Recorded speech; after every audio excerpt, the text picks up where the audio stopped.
लोग आज हमसे गुहार लगा रहे हैं कि हमारे जिलों को इधर उधर कर दिया। आज रिया बड़ी की इस धरती पर पुनः जो हमारी पहले मांग थी, भाई बंद कर, जो हमारी पहले मांगे थी, जिन मांगों को लेकर आप और हम सब ने आदरणीय हमारे पार्टी के सुप्रीमो हनुमान बेनीवाल जी के नेतृत्व में विशाल धरना प्रदर्शन किया था, रैली की थी और उस रैली के माध्यम से सरकार को जगाने का काम किया था। लेकिन सरकार इतनी हठधर्मिता पे है कि वो हमारी बात सुनने को भी राजी नहीं। उसका कारण यह भी है कि जो सरकार सत्ता में आई है वो कॉर्पोरेट घरानों की सरकार है और हर उस किसान के बेटे की आवाज को दबाने के लिए इन लोगों ने बड़े बड़े माफियाओं से बहुत बड़ा पैसा लिया था। अब देखो कि नहीं खनु पैया लेवे मारवाड़ पास टाइम आयो सुकावना तो पड़े, अगर नहीं सुकावे तो आरा धनी है जो को गलो पकड़े। आ स्थिति राजस्थान रे सरकार री उड़ी है। अब इनमें कटिन कटी आपानी भी गलती है। आप चुनाव टाइम एक पार्टी विशेष रे लारे बंद परा, भावनाओं में बेपरा, अपन रात दिन काम करने वाला कैंडिडेट ने हरा दो। इंदिरा जी थाना काम में कई कमी रखी थी, बताओ कई कमी रखी, आप बताओ। यूं आऊं लो, इंदिरा जी ने आपके काम में क्या कमी रखी थी, आप मुझे ये बताओ। कोई कमी नहीं रखी, फिर भी आपने इनको हरा दिया। आज अगर ये विधानसभा में होते और आपकी आवाज वह विधानसभा में उठाते और विधानसभा में आपके इनके द्वारा उठाया हुआ मुद्दा नोटिस होता, विधानसभा अध्यक्ष की पटल पे जाता, उस मुद्दे की पैरवी होती। आज अब पैरवी कौन करे आपकी? जिसको आपने बनाया वो तो उनका दलाल बन गया। बना के नहीं बना, बताओ मैं गलत कह रहा हूं क्या? तो बताओ, जब आप और हम लोग, आदरणीय दिलीप जी भाई साहब, जब हम चुनाव होते हैं उस समय हमारी वास्तविकता क्या है, हमारे मुद्दों के लिए कौन लड़ रहा है, हमारी बात को कौन कर रहा है, उस बात को भूल जाते। फिर हमारा धनीदोरी कौन होगा? 5 साल के लिए तो हाथ काट के आपने दे दिए। अब रही कई कसर, जब जरूरत होती है तब हनुमान जी को याद कर लेते, और वो भी बोले मन के हैं। जब जब आवश्यकता होती है, गरीब पीड़ित शोषित दलित के साथ अगर न्याय अन्याय होता है तो वो आकर आपके बीच में खड़े हो जाते हैं। मैं आपको ये बात आज के इसलिए कड़वी कह रहा हूं कि आज आपके इस मुद्दे का हनुमान जी समाधान तो करवा देंगे, लेकिन पंचायती राज के चुनाव आएंगे, उस समय भी लोग इधर उधर बिखरे हुए नजर आएंगे। कोई थाप रेन गाल रे सेठी को नहीं, ए 2 महीना है आ गई को नहीं सुनाओ भाइयों। पे पौत्रो वेगा गणा समझ गया नहीं, भूलो वेगा गणा। अगर अरे दापे जगह हैंग ध्यान है किताक वेगा भूलो, भूलिए ये नहीं। इंदिरा जी थान सड़का ही सड़का बनाई, पहला वाला कितनी बनाई थी। तो अपना देखो छुको पची छोटी है, गई बाता ने घोड़ाई को भूगे, तो अपन ने आते करना है।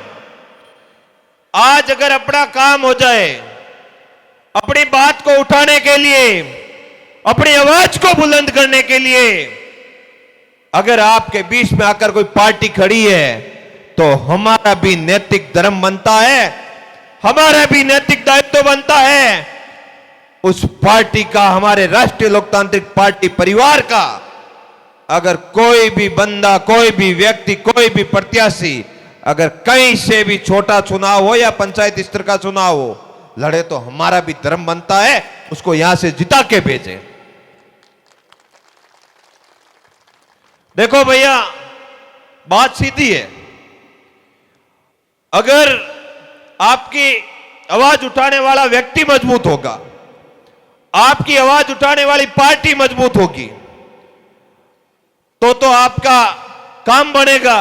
अगर आप दिन रात जिस पेड़ पे बैठे हो उस पेड़ के डाल कोई काटने का काम करोगे तो फिर उस जगह पर आप सुरक्षित नहीं रह पाओगे, आप भी नीचे गिरोगे। हमें हमारी जिम्मेदारी तय करनी पड़ेगी। हमें यह तय करना पड़ेगा कौन किसान विरोधी है, कौन किसान के साथ रहने वाला आदमी है। यह हम लोगों को तय करना पड़ेगा। यह हम लोगों को हमारे अंदर आत्मचिंतन करने की आवश्यकता है। अगर हमने आत्मचिंतन कर दिया और हमारे अंदर जो शक्तियां हैं उस शक्तियों को जगाकर हनुमान बेनीवाल जी के साथ में मजबूती से लगा दिया तो हमारे इस पार्टी के बड़े उद्देश्य होने से कोई नहीं रोक सकता। भाइयों, मैं देखता हूं हमारे पार्टी के कार्यकर्ता भी जब भी कोई मुद्दा होता है सोशल मीडिया से लगाकर धरातल तक बहुत मजबूती से उसकी पैरवी करते हैं। वापस उन कार्यकर्ताओं का जिन्होंने रात दिन अपना घर बार छोड़कर इस ठंड में आपके साथ अगर कोई टेंट में सो रहा है, आपकी आवाज को बुलंद कर रहा है और उसके पास दूसरा तीसरा कोई काम नहीं है, प्यावर मजदूरी करके किसान का बेटा खेत में काम करके अगर आपकी आवाज को उठा रहा है तो हमारा भी नैतिक धर्म है उसका साथ देना। भाइयों, मैं जिस जगह से आता हूं वो इलाका भी, वो क्षेत्र भी बद्री माफियों की सपेट में आया हुआ है। जब प्रथम बार राष्ट्रीय लोकतांत्रिक पार्टी के बैनर तले हमने धरना दिया था, बालोतरा में 95 दिनों तक उसकी टेंट के नीचे सोए थे और कांग्रेस की सरकार थी राजस्थान में, अहंकार था, लोगों को गुमराह करने के लिए उन्होंने अलग से जाकर मीटिंग की थी और लोगों को गुमराह किया था। और वही लोग आज हमसे गुहार लगा रहे हैं कि हमारे जिलों को इधर उधर कर दिया, आप हमारी मदद करो। भैया, हम वो दिन नहीं भूले जब हमने दीपावली वही मनाई थी, हमने नया साल वही मनाया था, हमने होली उसी टेंट के नीचे मनाई थी और आपने एक बार आकर भी हमें नहीं पूछा था और वही आपके साथ अत्याचार हो रहा है। आज वापस भुगतो अपने कर्मों को। चिंता मत करो आप कोई चीज की। लोग कह रहे थे कि आप बद्री माफियों से, एसडीएम साहब आप तो बालोतरे रहे हुए हो, लोग कह रहे थे आप इन कपड़ा फैक्ट्रियों वालों से मत उलझो, आपका भविष्य बर्बाद हो जाएगा। मैंने कहा ठीक बात कह रहे हो भैया, आप तो मुझे भविष्य बर्बाद हो जाएगा। वैसे आप लोग रोजाना हमारा भविष्य बर्बाद कर रहे हो, हमारे कैरियर को खत्म कर रहे हो, हमें कैंसर परोस रहे हो। हमारा तो वैसे ही कैरियर और भविष्य आप बर्बाद ही कर दिया है, पीछे क्या छोड़ा। अगर मातृभूमि की रक्षा के लिए हमें अगर प्राण त्यागने पड़े तो भी त्यागने के लिए तैयार है, आपका इलाज करेंगे। लोगों ने कहा हनुमान बेनीवाल जी आपके लिए इस आवाज को नहीं उठाएंगे। मैंने कहा मैंने उस शेर दिल इंसान का साथ दिया है, उनके साथ में खड़ा हूं। उन्होंने मुझे आप लोगों की सेवा करने का मौका दिया है तो वो हमारी आवाज को उठाएंगे। जैसे रिया बड़ी की धरती से बद्री माफिया और इन कॉर्पोरेट घरानों के खिलाफ आवाज उठी, वैसे बालोतरा की धरती से भी आवाज उठी और आज कपड़ा फैक्ट्री वालों का इलाज हो रहा नहीं हो रहा है, पूरी तरीके से इलाज हो रहा है। जो माफिया कह रहे थे कि अगर परिंदा भी हमारे फैक्ट्री के अंदर पर मार जाए तो वो वापस जिंदा नहीं जाएगा और उनकी फैक्ट्रियां तहस नहस हो रही है। ये राष्ट्रीय लोकतांत्रिक पार्टी की ताकत है, ये किसान के बेटों की ताकत है, ये आपकी और हमारी ताकत है। ये उन लोगों के अंदर ताकत नहीं है। हमारे अभी नए तरीके से परिसीमन हुआ बालोतरा बाड़मेर जिले का, बीजेपी वालों ने बदमाशी की, जिले की सीमाओं के साथ तोड़ मरोड़ किया। तो उन लोगों ने, कांग्रेस वाले वहां धरने पर बैठे, मैंने कहा भैया हम ऐसे किसी के शिकार होने नहीं आएंगे। अगर राष्ट्रीय लोकतांत्रिक पार्टी अपने झंडे के तले आंदोलन करेगी तो उनका दिमाग भी ठीक करेंगे और जैसे हमारी इच्छा है वैसे काम भी करवाएंगे। भाइयों हमें यह तय करना है इस पंडाल से कि हमारे लिए दिन रात मेहनत करने वाले नेताजी को मजबूत कैसे करें। हमें हमारे स्वार्थ को भूलना है, हमें खाली सोशल मीडिया के भरोसे नहीं रहना है, हर जगह पर हमारे लोगों को एक एक करके हमारे साथ जोड़ना है।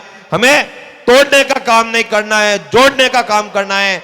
आप ये भूल जाओ, अगर हमें न्याय चाहिए, हमें आने वाले समय में स्थायी रूप से हमारे किसानों की आवाज बुलंद हो, ऐसा काम चाहिए तो निजी स्वार्थ को भूलकर हमें कुछ मिले या ना मिले, हम कुछ बने या ना बने, एक बार राष्ट्रीय लोकतांत्रिक पार्टी की राजस्थान में सरकार बननी है। अगर सरकार बन गई तो ऑटोमेटिक ही सारी जो राक्षस शक्तियां है वो शक्तियां भाग जाएगी और हनुमान जी का राज आएगा।